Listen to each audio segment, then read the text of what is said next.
Welcome to the Sunshine Podcast. This is yours truly, Dora Williams, and we are here with mental health nuggets. Yes, I'm here to give you a few nuggets as it relates to mental health.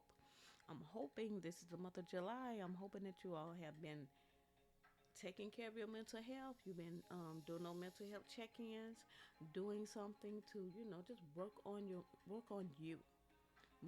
mental health, because again, your mental health is important.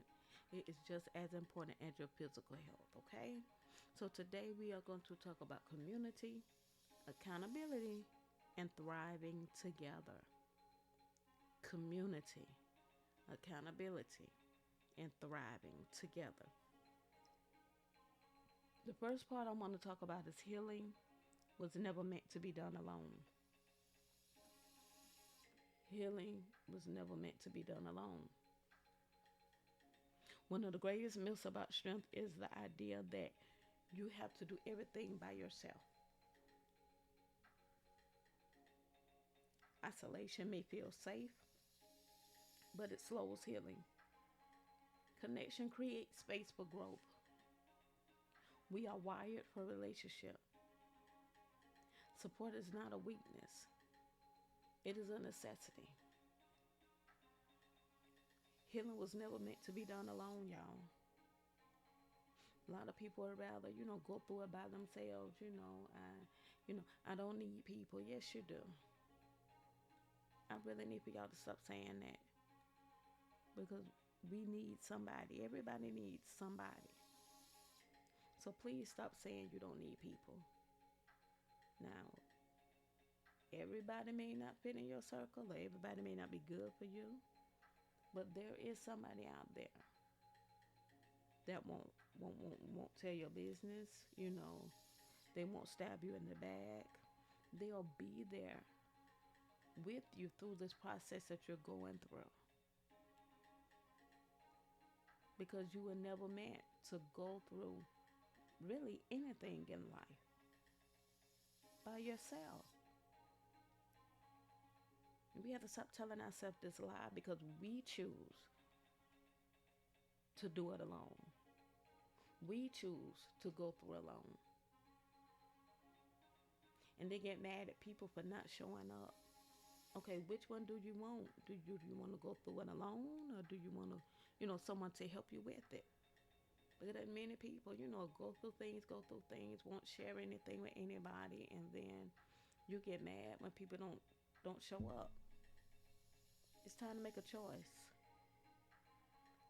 Allow that God sent person into your life to help you go through it. The role of community in mental wellness. Healthy community, it provides encouragement during hard seasons. Accountability, there's that word again, accountability, when motivation fades. Perspective, when thoughts feel disordered.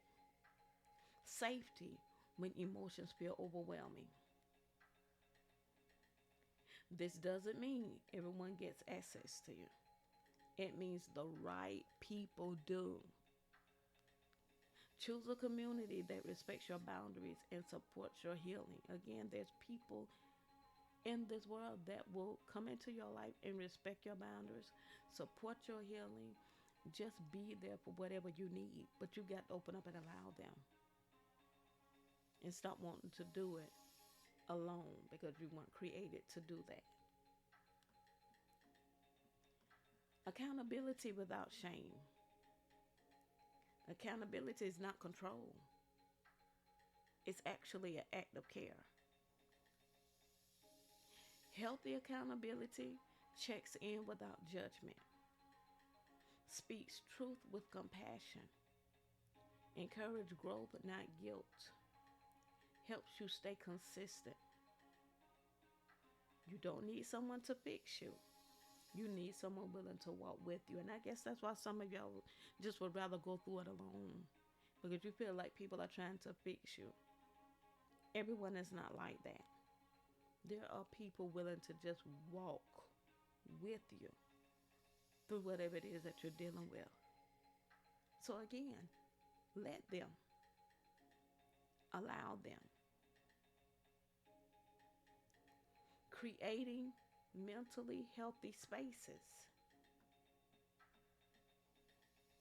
I want you to ask yourself, is this space emotionally safe where you are right now in your life? Is this space emotionally safe? Are conversations respectful and honest? Is vulnerability allowed here? Whether it's your home, workplace, church, or friend group, mental health thrives where safety lives. So wherever you are in your life, ask yourself, is this place and space emotionally safe? If not, get out of there and find a space where you are emotionally safe. Are conversations respected and honest? If not, you may want to find somebody else you can conversate with where your conversation is respectful and respected. Is vulnerability allowed? If you're not allowed to be vulnerable in your home, workplace, church, or even with a group of friends, you need to change homes, workplace, church, and friend group. Because you ought to be allowed to feel. You ought to be allowed to feel what you're feeling and express what you're expressing. Again, without being judged. Faith, fellowship, and support. For those who walk in faith, community is spiritual as well as emotional. Scripture reminds us in Galatians 6 and 2, bear one another's burdens and so fulfill the law of Christ. You were never meant to carry everything alone. That keeps coming up. You were never meant to do that. Let others help you hold the weight because we know it's heavy. I can look at some of y'all and can tell you're just weighted down. You're weighted down, but refuse to get help. That stuff is heavy. Allow someone in so that you can feel better. The weight can get a little lighter. And life can be more enjoyable. We want you to thrive, not just survive. Mental health isn't just about surviving the hard seasons. It's about learning how to thrive again. What does thriving look like? Thriving looks like laughing without guilt, resting without fear, connecting without hiding, living with intention. You are allowed to live well. Can I say that again? You are allowed to live well. You are allowed to live well. And how you going to do that? By understanding that healing is stronger when we do it together.